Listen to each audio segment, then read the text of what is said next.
Shiv Shakti YouTube channel में आपका बहुत बहुत मोस्ट वेलकम।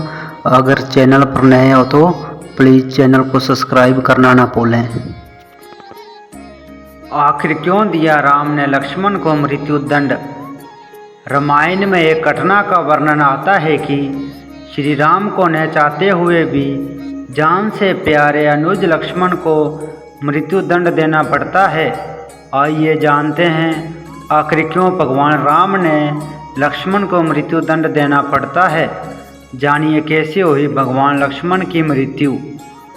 ये घटना उस वक्त की है जब श्री राम लंका विजय करके अयोध्या लौट आते हैं और अयोध्या के राजा बन जाते हैं।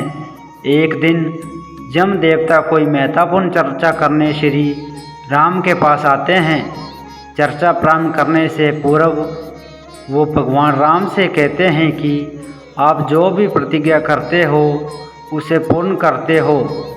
मैं भी आपसे एक वचन मांगता हूँ कि जब तक मेरे और आपके बीच वार्तालाप चले तो हमारे बीच कोई नहीं आएगा और जो आएगा उसको आपको मृत्युदंड देना पड़ेगा।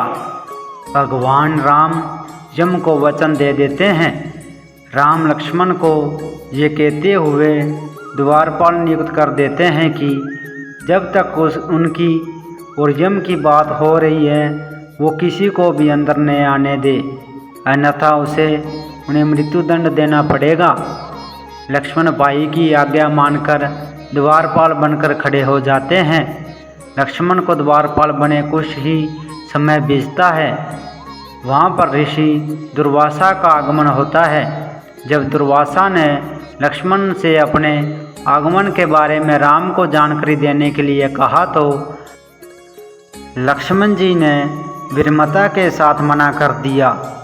इस पर दुर्वासा क्रोधित हो गए तथा उन्होंने संपूर्ण अयोध्या को श्राप देने की बात कही।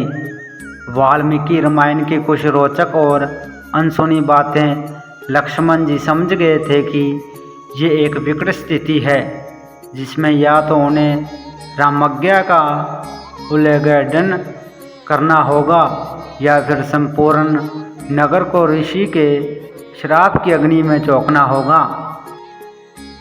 लक्ष्मण जी ने शीघ्र ही ये निश्चय कर लिया कि उनको स्वयं का बलिदान देना होगा ताकि वो नगरवासियों को ऋषि के श्राप से बचा सके।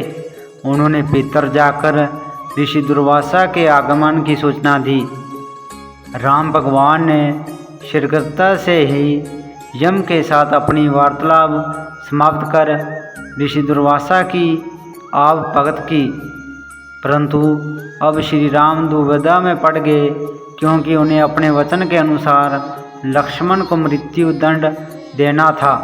वो समझ नहीं पा रहे थे कि वो अपने भाई को मृत्यु दंड कैसे दे, लेकिन उन्होंने यम को वचन दिया था कि जिसे निभाना ही था। इस दुविधा की स्थिति में श्री राम ने अपने गुरु का स्मरण किया और कोई रास्ता दिखाने को कहा। गुरुदेव ने कहा कि अपने किसी प्रिय का त्याग उसकी मृत्यु के समान ही है, अतः तुम अपने वचन का पालन करने के लिए लक्ष्मण जी का त्याग कर दो। लेकिन जैसे ही लक्ष्मण जी ने ये सुना तो उन्होंने राम से कहा कि आप भूलकर भी मेरा त्याग नहीं करना। आपसे दूर रहने से तो ये अच्छा है कि मैं आपके वचन की पालना करते हुए मृत्यु को गले लगा लूं। ऐसा कहकर लक्ष्मण जी ने जल समाधि ले ली। जय श्री राम।